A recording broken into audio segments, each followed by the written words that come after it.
Hello guys, আসসালামু আলাইকুম। Welcome back to my channel. Guys, আশা করি আপনারা যে যেখানে আছেন খুব ভালো আছেন। আপনাদের সাথে আমিও খুব ভালো আছি। তো গাইস, আজকে তৈরি করব কমলার জেলি, অরেঞ্জ জ্যাম। এই সময় ঠান্ডার সিজন, বাজারে খুব কমলা পাওয়া যায়। কমলার দাম কমে গেছে, তাই আমি বেশি করে কমলা নিয়ে আসছি। আজকে কমলার জেলি বা জ্যাম তৈরি করব।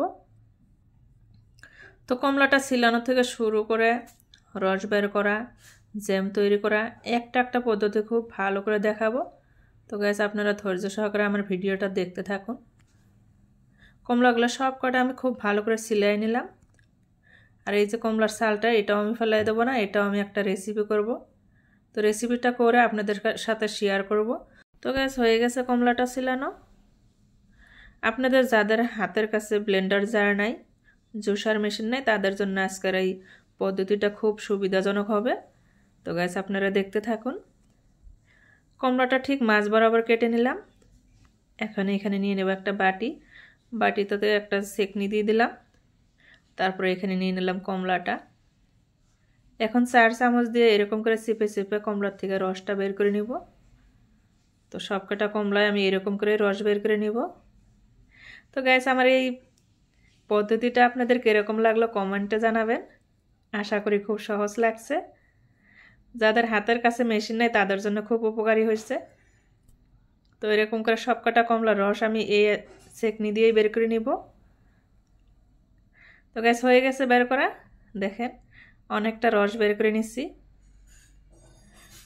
তো এই রসটা আমি একটা গ্লাস দিয়ে মেপে নেব। এই গ্লাসটা দিয়ে 2 গ্লাস হয়ে গেছে।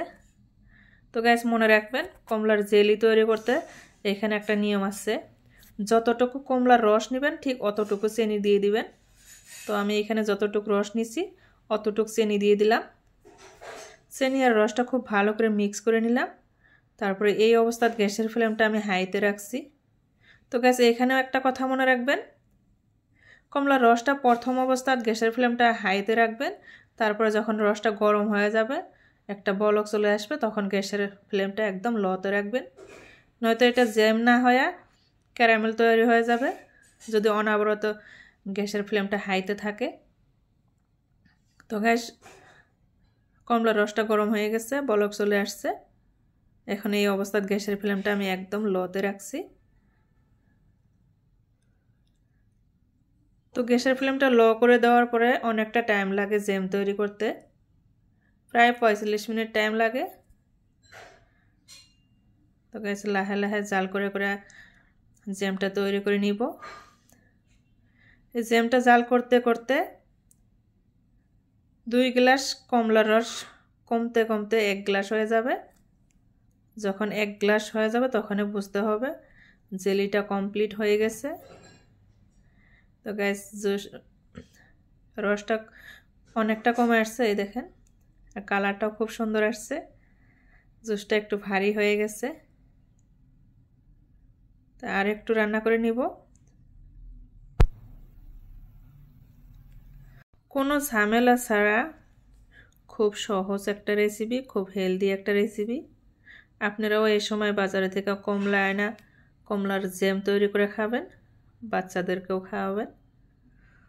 তো গ্যাস হয়ে গেছে আমার জেলি তৈরি করা। এখন গ্যাসের ফ্লেমটা অফ করে দিব। তারপরে জেলিটা ঠান্ডা হয়ে যাওয়ার পরে এখানে দিয়ে দিলাম কমলার ছাল। কমলার ছালটা খুব ভালো করে কুচি করে নিয়ে নিয়েছিলাম আগেই। এই ছালটা জেলিতে দিয়ে দিলে জেলিটা দেখতেও খুব সুন্দর দেখা যায়, আর ফ্লেভারটাও খুব সুন্দর আসে, অরেঞ্জ ফ্লেভার। তো গ্যাস, জেলিটা ঠান্ডা হয়ে গেছে, এখন আমি এটা একটা কাঁচের বয়মে ভরায় নিব। তো গ্যাস, আজকে আমার এই রেসিপি আপনাদের কীরকম লাগলো কমেন্টে জানাবেন। যদি আমার এই রেসিপিটা আপনাদের একটু ভালো লেগে থাকে, আপনাদের একটু উপকারে এসে থাকে, আমার চ্যানেলটাকে আপনারা সাবস্ক্রাইব করবেন, লাইক কমেন্ট শেয়ার করবেন। আর আপনারা যারা আমার ফেসবুক পেজ থেকে দেখছেন তারা আমার ফেসবুক পেজটা ফলো করবেন প্লিজ। এই দেখেন গাইস, জেলিটা খুব সুন্দর ভারী হয়ে গেছে। তো এটা ঠান্ডা হয়ে যাওয়ার পরে এইরকম হবে। এখন এটা আমি কেটে কেটে আপনাদেরকে দেখাবো। এই দেখেন গাইস, কত সুন্দর হয়ে গেছে, একদম কাঁচের মতো গ্লেজিং করছে। এই দেখেন, একদম বাজারে কেনা জেলির মতো হয়ে গেছে, জ্যামের মতো হয়ে গেছে। দেখেন কত সুন্দর হয়ে গেছে। কোনো কেমিক্যাল ছাড়া খুব সহজে ঘরে তৈরি করা কমলার জেলি, অরেঞ্জ জ্যাম। তো গাইস, আজকের রেসিপি আমার এখানে কমপ্লিট। আজকের জন্য বিদায় নিচ্ছি। দেখা হচ্ছে আগামী ভিডিওতে। আসসালামু আলাইকুম গাইস, খুদা হাফিজ।